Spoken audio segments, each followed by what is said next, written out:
despair, for failures made and loss, for each new thing we learn, for fearful hours that pass, we come with praise and thanks. For all that is our life, for all that is our life, we sing our thanks and praise, for all life is a gift, which we are called to use, to build the common good, and make our own days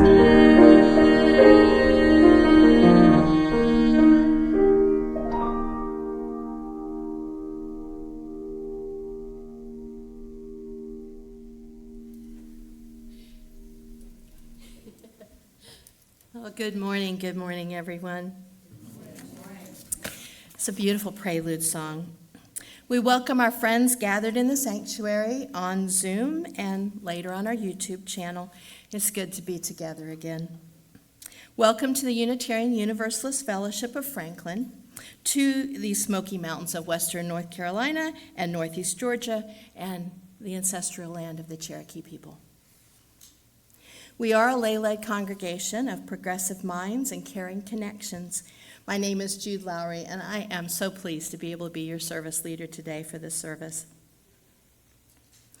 We extend a warm welcome to those visiting us. It's good to see you here, and that you've made your choice to be with us today. And for those that may be returning after a while, we're glad to have you back.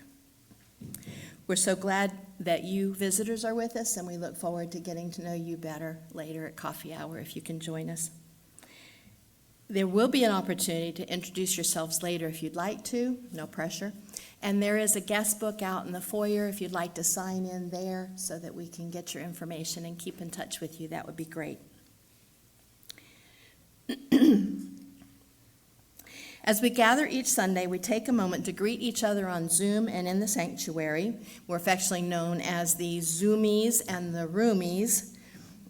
So please, if you're able, Roomies, rise in body or spirit and wave hello. The camera's right over the door there, and that's where the Zoom people can see your attention waving at them. And stay standing for our gathering song, Spirit of Life.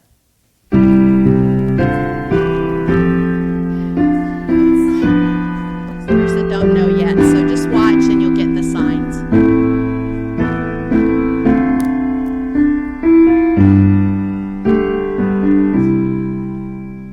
Spirit of life, come unto me, sing in my heart all the stirrings of compassion, blow in the wind, rise in the sea, move in the air, giving life a shape of justice, roots hold me close, wings set me free, Spirit of life, come to me, come to me.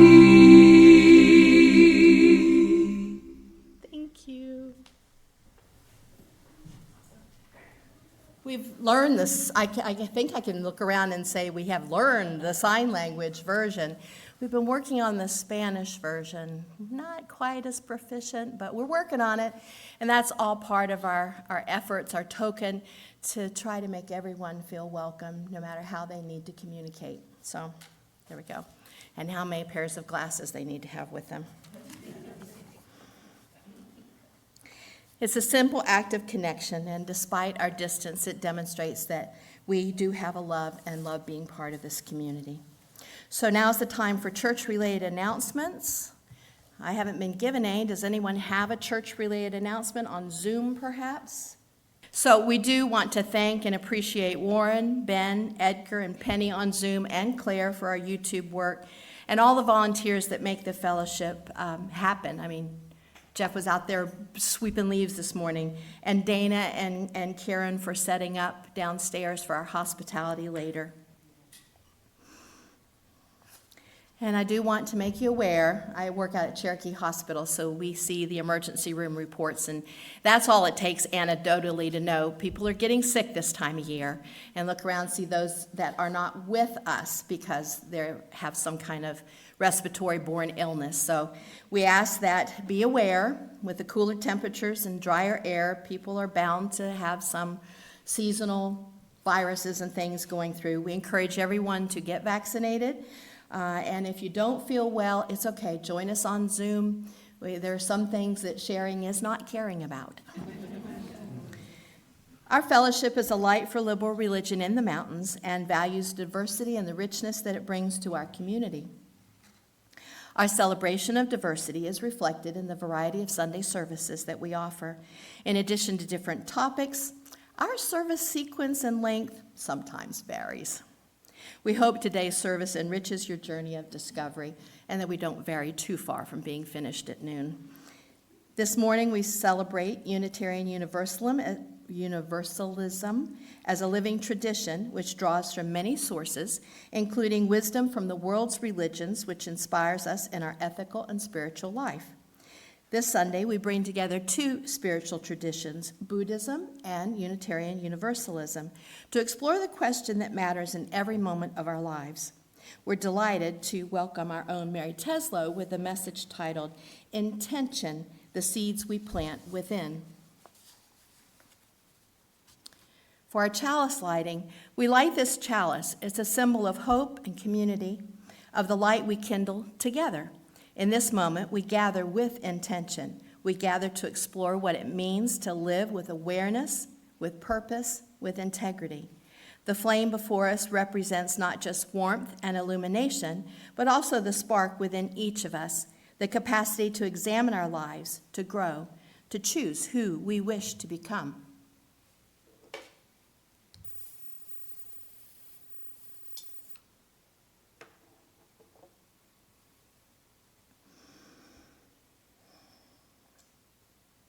The universe is made of stories, not just atoms.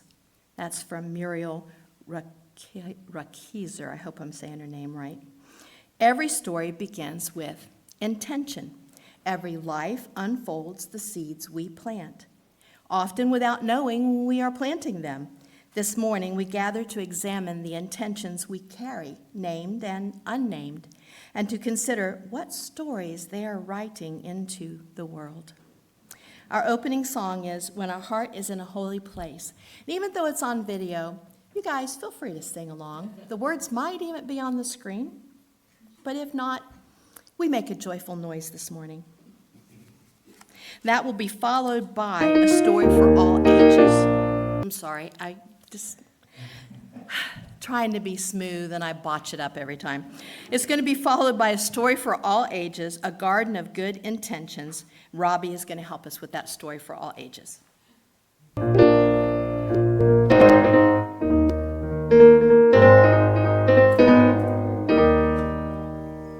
When our heart is in a holy place, when our heart is in a holy place, we are blessed with love and amazing grace. When our heart is in a holy place, when we trust the wisdom in each of us, every color, every creed and kind, and we see our faces in each other's eyes.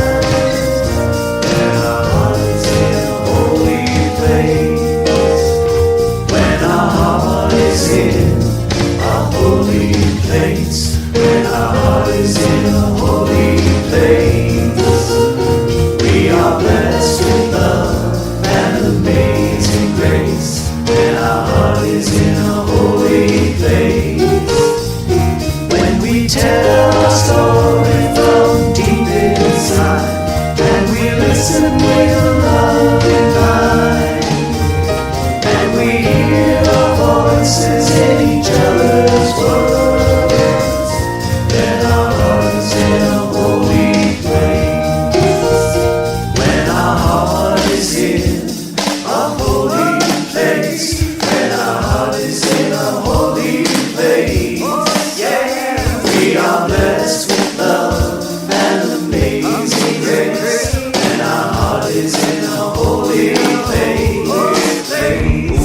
we share the silence of sacred space and look out of ourselves within, and we feel the power of each other's faith.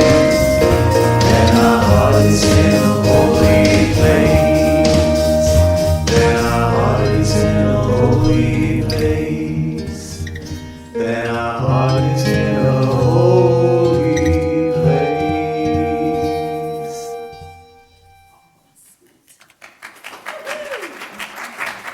Sweet, sweet. Well, it's my joy and honor to introduce Mary at this point. Oh, no, I did it again. Hi, my name is Robbie. It is a joy to introduce Robbie in the story for all ages.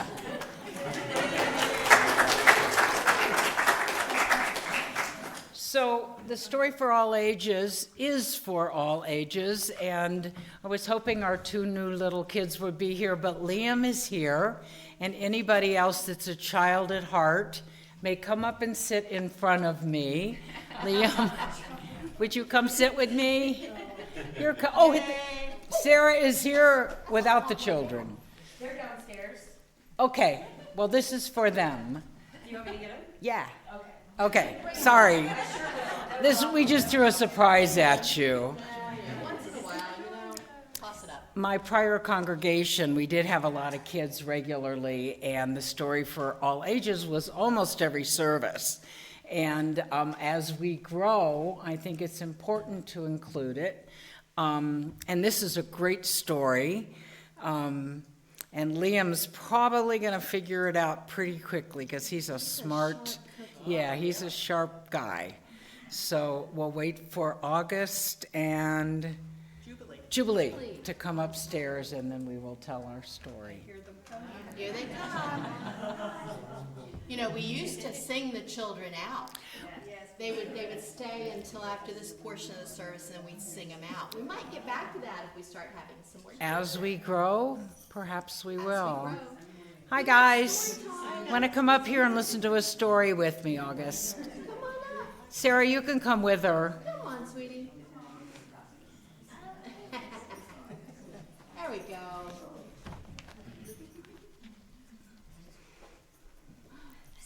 She's like, I had it figured out. Now That works. all right. That works. Hi, Jubilee. Hi, August and Liam. Okay, here's our story. And what does the story usually begin with? Once upon a time, in a cozy village nestled between rolling hills, there lived a young rabbit named Hazel. Hazel had the biggest, warmest heart you could imagine, always brimming with wonderful ideas about how to help her friends. One sunny morning, Hazel woke up with an exciting plan. "I know," she exclaimed, hopping out of bed. "I'll surprise everyone with something special today." First, she visited her friend Olive the owl, who was fast asleep in her tree. Olive worked so hard at night, Hazel thought. She must be hungry. And without waking her friend, Hazel picked the ripest berries and left them at the base of Olive's tree. But when Olive woke up that afternoon, she was confused and a little worried. "Who's been here while I was sleeping?" she hooted nervously. "Where there aren't the seeds that I eat, I might get a tummy ache from berries." Next, Hazel spotted Milo the mole, struggling to dig a tunnel. "I'll help," she thought cheerfully, and began digging with all her might in what she thought was the right direction. Unfortunately, Hazel accidentally dug right through the tunnel Milo had spent all week making. "Oh no," Milo cried, "my tunnel." Hazel's ears drooped. Her heart had been so full of good intentions, but somehow everything had gone wrong. She sat down under a willow tree, feeling terribly sad. when old Mr. Tortoise slowly made his way towards her. "I wanted to help," Hazel sniffed. "I really, truly did, but I made everything worse." Mr. Tortoise settled beside her with a gentle smile. "Hazel, you have one of the kindest hearts in the whole village. But here's something important that I've learned in my many, many years. Good intentions are like seeds. They're wonderful and necessary, but they need something more to grow into something beautiful." "What do they need?" Hazel asked, wiping her eyes. "They need understanding," Mr. Tortoise said wisely. "Before you plant a seed, you need to know what kind of seed and what kind of soil it needs, how much water, how much sunshine. Before you help someone, you need to understand what they actually need." Hazel thought about this. "So I should have asked Olive what she likes to eat?" "Exactly. And perhaps asked Milo where he needed help with his tunnel." The next day, Hazel tried again. This time she asked Olive, "What would make you happy when you wake up?" "Oh, that's so thoughtful," said Olive. "I'd love it if someone would watch for hawks while I take my evening flight. That would help me feel safe." So Hazel did just that, and Olive felt wonderfully cared for. And she found Milo and asked, "How can I help with your tunnel?" Milo's face lit up. "Could you check from the other end and tell me if I'm digging in the right direction?" And together they built the finest tunnel in the whole village. From that day on, Hazel learned that the best way to help others wasn't just to have a kind heart, although that was important, but to listen, to ask questions, and understand what others truly need. Because good intentions, when mixed with understanding, create the most beautiful magic of all. The end.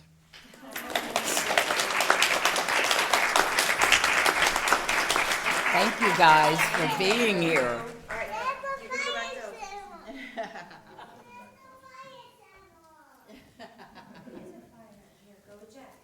What a wonderful story. Thank you. I get nervous up here, and sometimes I jump the gun. You may not have noticed that. So, I absolutely love hearing the little voices in the room. There's such a joy to have them here. So now, I am really pleased to introduce Mary Teslow. I didn't want to miss that story. Mary Teslow grew up on Long Island and lived in Anchorage, Chicago, Fort Lauderdale, and moved to Franklin in 2003 to teach health information at Western Carolina University. She has a bachelor's degree in women's studies and medical records administration and a master's degree in library and information science. While she retired in 2015, her devotion to teaching continues as an adjunct faculty member. Mary has been a Unitarian Universalist for over 35 years, serving in a variety of roles, and has practiced Tibetan Buddhism for 30 years. She is passionate about being a Buddhist UU and working with the worship team at UU to create services that celebrate the diversity of our faith. She has recently started painting kindness rocks, both as a meditation and then giving them into the community. Please join me in welcoming Mary and her message, Intention, the Seeds We Plant Within.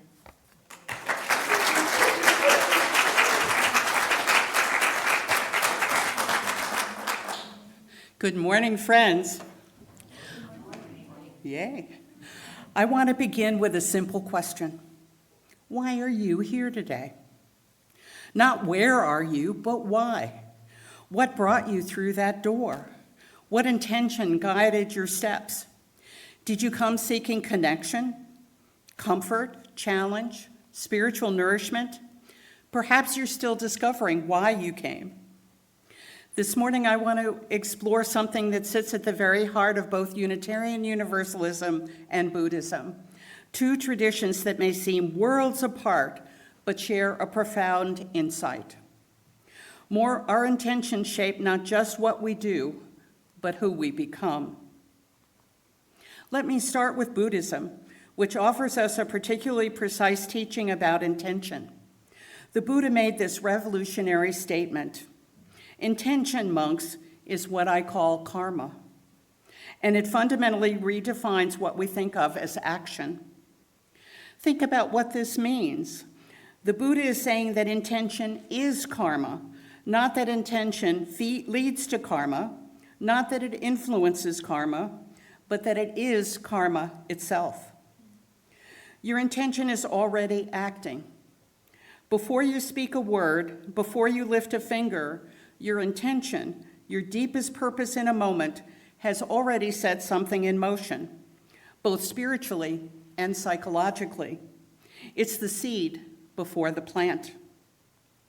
This teaching turns our usual understanding upside down.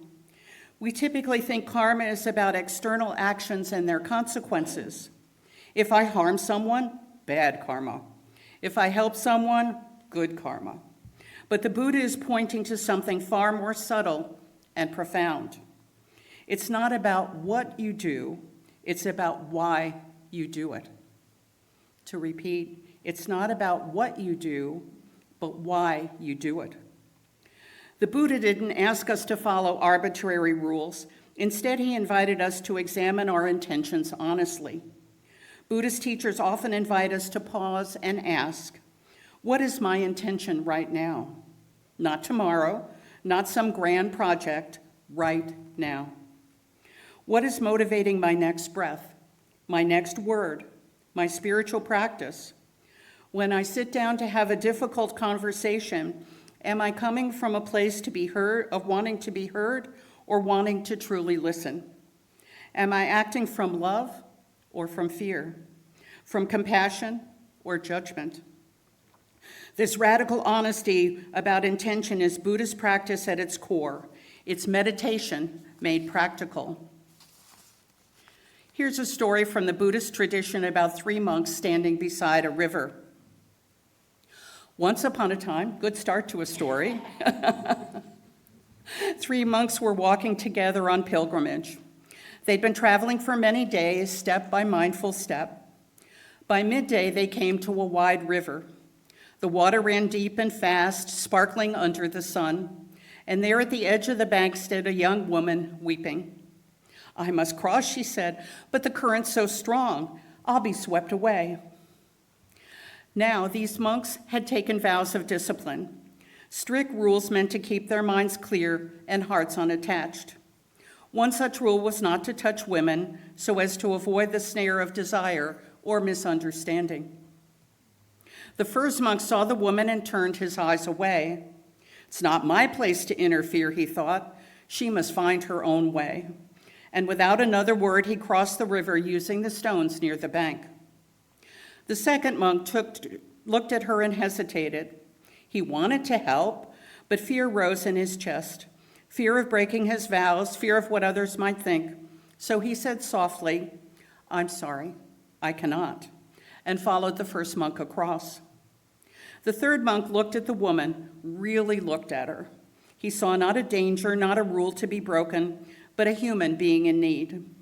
Without speaking, he lifted her on his back, stepped into the water, and carried her safely to the other side.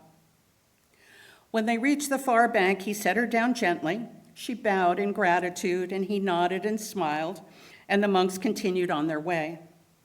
They walked in silence for a long time, 1 hour, 2 hours, 3. Finally, the first monk could hold it no longer. Brother, he burst out, you know we're not supposed to touch women. How could you carry her? The third monk turned and looked at him gently. Brother, he said, I set her down hours ago. Why are you still carrying her?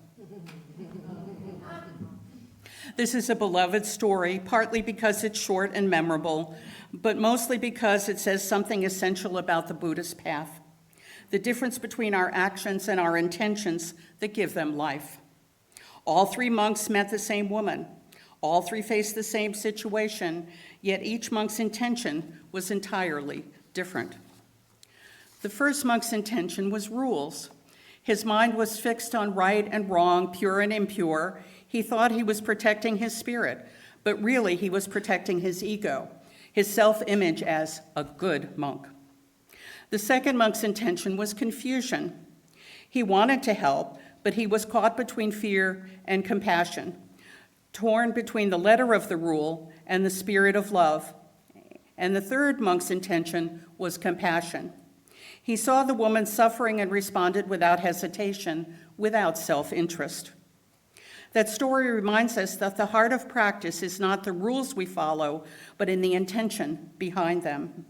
Now, rules and precepts have their place, but if we cling to them without understanding their spirit, they can become cages instead of guides. Now, here's where Unitarian Universalism enters the picture. We don't have a single creed or one right way to believe, but we do have something precious. We trust human dignity and reason. We believe each person has worth and the capacity to discern truth. And we've always asked our members to examine their lives and their values. Our first principle affirms the inherent worth and dignity of every person.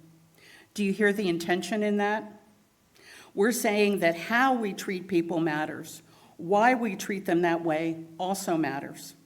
An act of kindness motivated by genuine care for another person's dignity is fundamentally different from an act of kindness motivated by the desire to look good or to feel superior. Our UU heritage includes thinkers like Theodore Parker and Ralph Waldo Emerson, who believed in looking deeply within, into our own conscience, our own sense of what is right. They asked, what are your intentions for living? What values guide you? This was radical in their time because it meant trusting ordinary people to know their own spiritual truth. Parker famously said that the arc of the moral universe is long, but it bends towards justice. But friends, the arc doesn't bend by itself. It bends because of human intention. Countless individuals who intended toward justice, who planted seeds of equity even when they wouldn't see the harvest. And here's the beautiful convergence. Both Buddhism and Unitarian Universalism say that examining your intentions is not navel-gazing or self-indulgence. It's the foundation of an ethical life. It's the path to freedom. Let me tell you about Lee, a member of a UU congregation. Every Sunday after service, there's coffee hour, that beautiful chaos of conversation and community. Lee noticed that they had a habit. They'd gravitated toward the same small circle of friends, the people they already knew well, the conversations that felt comfortable. I can relate. One day during a worship service about our first principle, the inherent worth and dignity of every person, something clicked for them. They realized their coffee hour habit wasn't aligned with their values. So they set an intention. Each Sunday, they would deliberately seek out someone standing alone, someone new, or someone on the margins of the room. But here's what makes this a UU practice of intention. Lee didn't just change their behavior. They examined why they were doing it. They asked themselves, am I doing this to feel like a good person, to check off a spiritual task? Or am I genuinely affirming that every person in this room has inherent worth and deserves to be welcomed? Some Sundays they caught themselves approaching a newcomer with a mental script, a sense of obligation. They'd pause, breathe, and reset their intention. I'm here to see this person's humanity. I'm here to listen, not only to perform a welcome. This is living with intention in Unitarian Universalism. It's not about following rules, it's about aligning our daily actions, even something as simple as who you talk to at coffee hour, with our deepest values. It's asking yourself, what am I creating in this moment? Am I growing the beloved community we dream of, or just going through the motions. Lee would tell you some weeks they succeeded, some weeks they didn't. But the practice of checking their intention has transformed not just their coffee hour experience, but how they move through the world. That's the power of intentional living. Now, I need to speak about something more difficult, because intention work isn't always comfortable. Sometimes we discover that our intentions are not what we thought they were. Sometimes we find shadows there. I've watched well-meaning people, me included, do harm with good intentions. I've seen social justice work that came from a place of anger rather than love. Activism that has really been about feeding the ego rather than serving the cause. I've heard prayers that sounded beautiful but came from a place of spiritual bypassing, avoiding real pain by reaching for transcendence too quickly. The beloved Buddhist teacher Pema Chodron writes about idiot compassion, the kind of helping that actually enables harm because we're more interested in being seen as compassionate than in truly seeing what's needed. Maybe we give money to someone when what they really need is accountability. Maybe we stay silent about injustice because we intend to keep the peace, when without justice, but peace without justice is just another form of violence. This is why both traditions insist on honest self-examination, not to shame ourselves, but to see clearly, because we cannot change what you will not acknowledge. And friends, there's something even more subtle at work. When we don't deliberately examine our intentions, when we live on autopilot, we don't actually become intentionless. We simply let other forces set our intentions for us. We become driven by habit, doing things because we've always done them, not because they serve us or align with our values. We stay in jobs that drain us, relationships that diminish us, routines that numb us. We become shaped by others' expectations, molding ourselves to please the people around us, chasing goals that aren't really ours, performing versions of ourselves that don't quite fit. This is especially true for those of us who've been socialized to people please or to be good. We make choices from fear or shame rather than moving toward what we love. That's reactive, not proactive. That's survival mode, not thriving. And perhaps most insidiously, we absorb the values of the culture around us without realizing it. If you're not intentional about what matters to you, you'll chase what capitalism tells you to chase. You'll compete for what you're told to compete for. You'll measure your worth by metrics you never chose. And you might wake up one day wondering why you feel so empty, so fragmented, so unfulfilled, pulled in so many different directions that you've lost your sense of coherence and purpose. I'm not saying that is to judge, I'm saying it because I've lived it. Many of us have, and recognizing that patterns is the first step toward changing them. Let me tell you why this matters so deeply, especially in this moment in our world. We live in an age of remarkable complexity. We can do more, know more, communicate more than any generation in history. But this complexity can obscure something essential, the question of intention. You can do a thing from a cruel intention. You can speak the truth from a place of righteousness rather than love. You can volunteer, donate, advocate, all the outward signs of a good life while harboring intentions of control, superiority, or the need for recognition. This is not a judgment, this is human.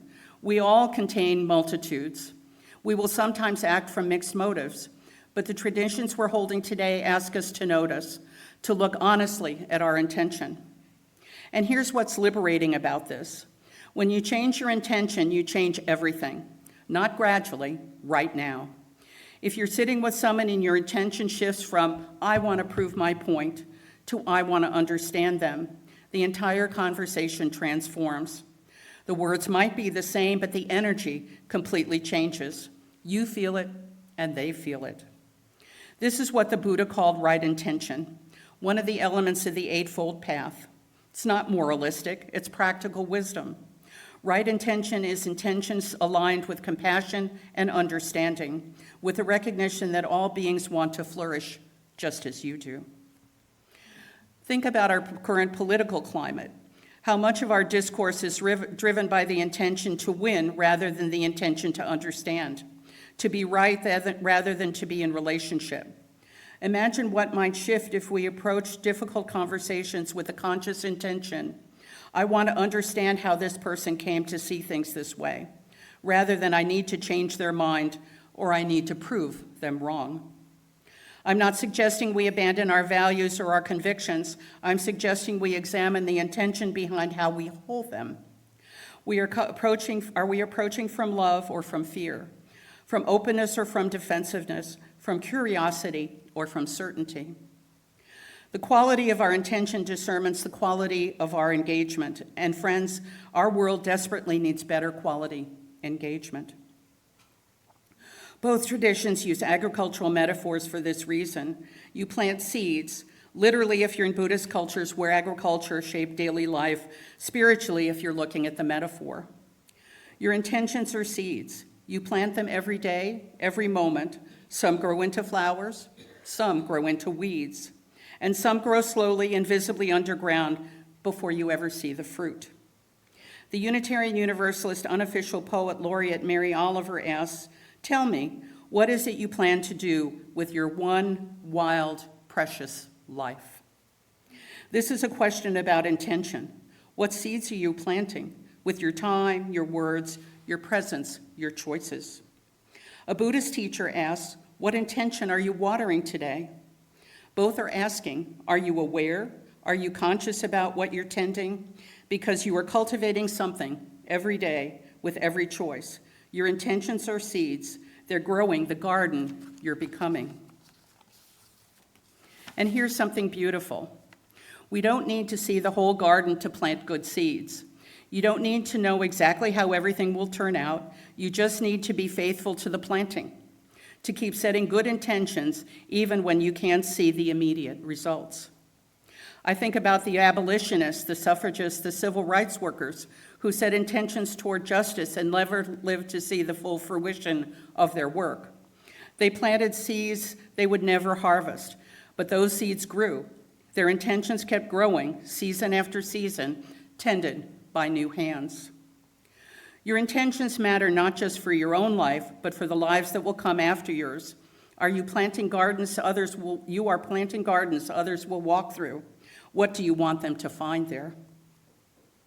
So let me offer 3 practices that flow from this wisdom, things you can do this week. First, pause and notice. Before an important conversation, before a decision, before we react to something, pause. Just 3 breaths. Ask yourself, what's my true intention here? Not what should my intention be, what is it? Be honest. Even if you notice your intention isn't the most noble, honesty is the beginning of change. Second, choose consciously. Knowing that intention is action, that it ripples out into the world, try this. Choose at least one thing today or this week where you consciously set your intention first. Maybe I'm going to call a friend with intention to truly listen, not trying to fix things. Or I'm going to do this work with the intention of service, not just checking a box. Set the intention, then act, see what changes. Third, trust the long view.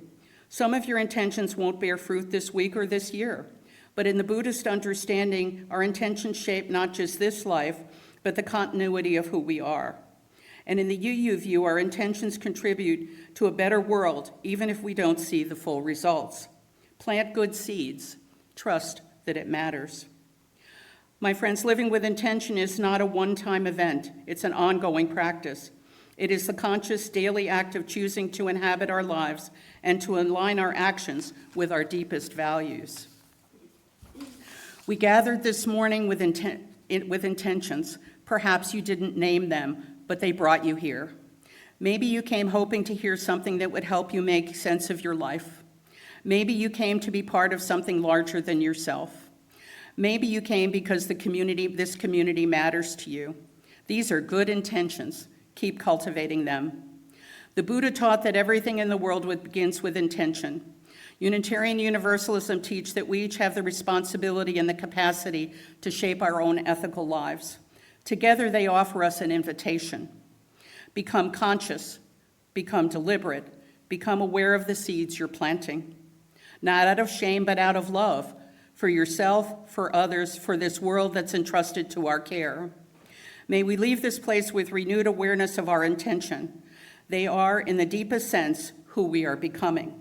May we plant seeds of compassion, of justice, of beloved community, and may we trust that even when we can't see the harvest, our intentions matter. Thank you.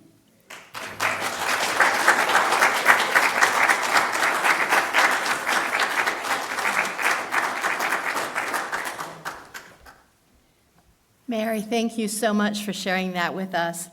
As always, she is a delight, and I just love to listen to her talk and tell us things that I can think about later and learn from. I think I need to pick up the mantra, WWMD, what would Mary do? We are so grateful for all the diverse gifts of time, talent, and treasure that are given by so many in love and hope. Please give generously to the life and work of this beloved community. And a bit about intention. Some of you know that Jill and I sing with Ubuntu. It's a community choir movement of world music. And as Mary was speaking, I thought, in music, there are places where often a composer will put a rest, just a beat, a moment where you pause.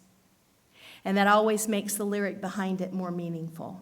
And isn't that so with intention in our life? If we get so caught up in the living and the going and the going and the going that we forget to take that beat and think about our intentions. So let's really think about Mary's words today and try to find ways to bring that into our life and make it more purposeful and make our actions more intentional.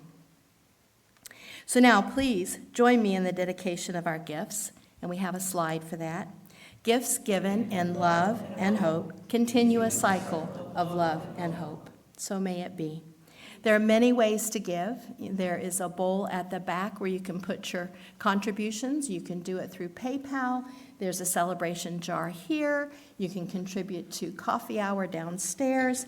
Any number of ways. And if you forgot your checkbook today, as I did, there's an envelope at the back that you can go home and put your check in it and mail it in if you'd like to. So, we have some visitors today. No pressure. Would you like to introduce yourself? If so, we can bring you a microphone, or you can come to the walk-up mic and tell us your name, a little bit about yourself, if you'd like to. Look for anybody that might want to. Okay, is there anyone on Zoom that is new to us that might want to introduce themselves?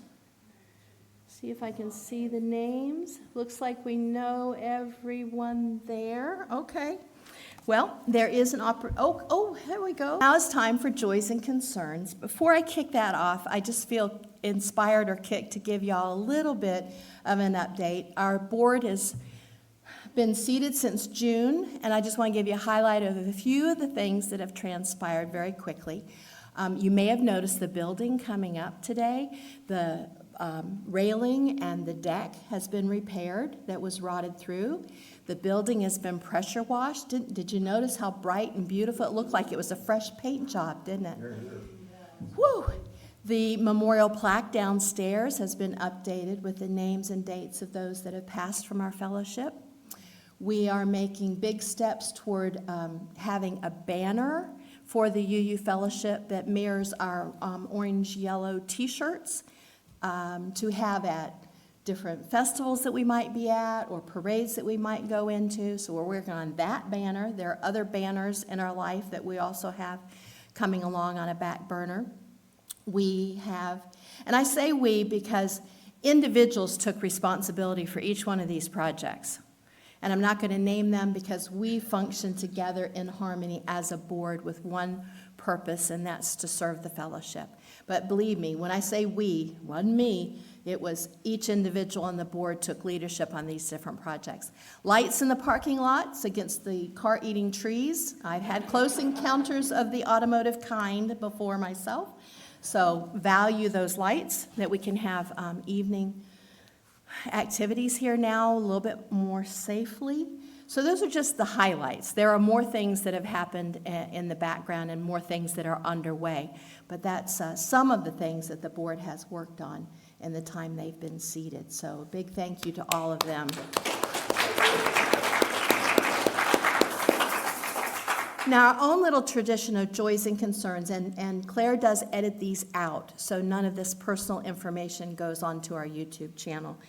But our tradition is that we cast a pebble into our pond, and in real life it causes ripples that go in many directions, and often we don't know where those ripples go or what their impact is, but they spread out from the pebble. And so as we journey through life, each of us reaches highs and low points. By sharing the peaks and valleys of our journey and other significant events in our life, we find community and we find camaraderie with each other.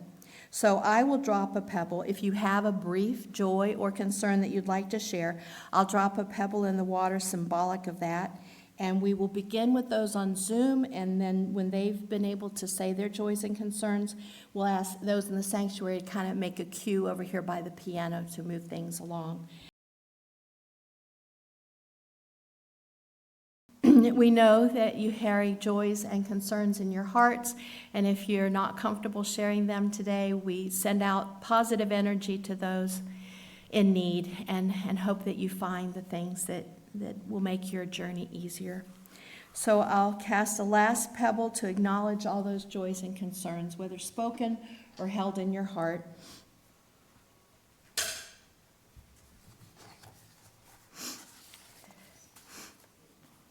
And now we'll take a moment of silence to reflect on the things that were said today.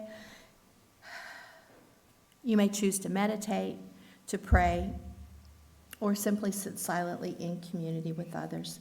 And I'll call you back with the chimes after a minute.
In a community like ours, intention is the glue that holds us together. We may not all share the same theology or language or things that are sacred to us, but we share an intention to seek the truth in love, to help one another, to grow in spirit and compassion. We promise not perfection, but presence, not certainty, but sincerity. We covenant with each other when we say we will walk together. We're really saying our intention is to grow together, to learn together, and to keep giving ourselves to love. In that spirit, our closing song is Give Yourself to Love by Kate Wolf.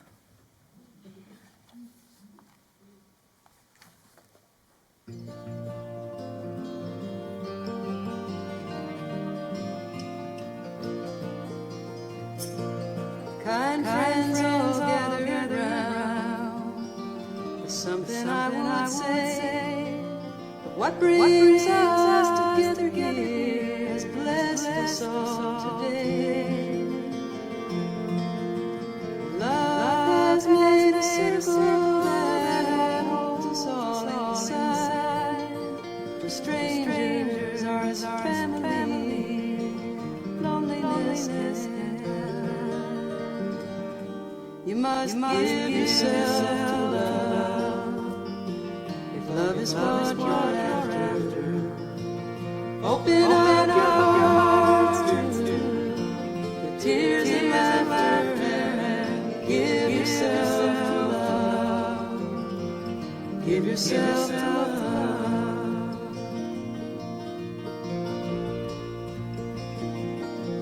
I've walked these mountains in the rain. I've learned to love the wind. I've been up before the sunrise to watch the day begin. And I always knew I'd find you, though I never did know how. But like sunshine on a cloudy day, stand before me now. So give yourself to love. Love is what you're after. Open up your hearts to tears and laughter and give yourself to love. Give yourself to love.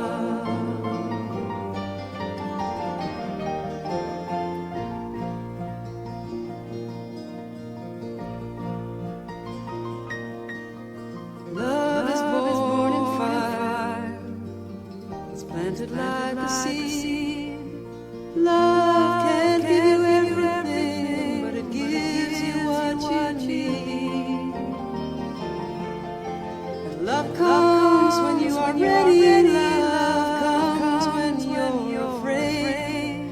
It will be your greatest teacher, the best friend you have made. So give yourself to love. Love is what you're after. Open up your hearts to the tears and laughter and give yourself to love. Give yourself to love. Give yourself to love. If love is what you're after.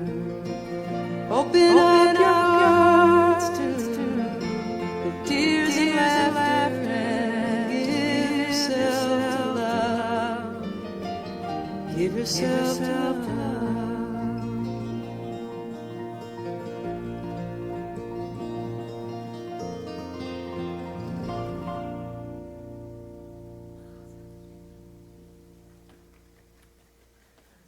Wow.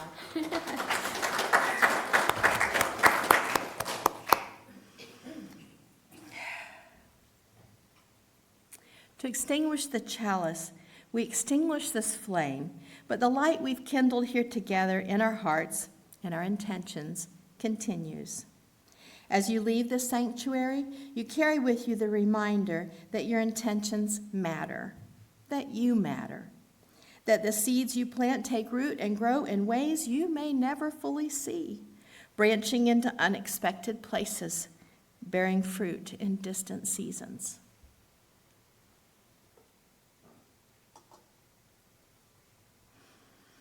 Thanks for joining us today.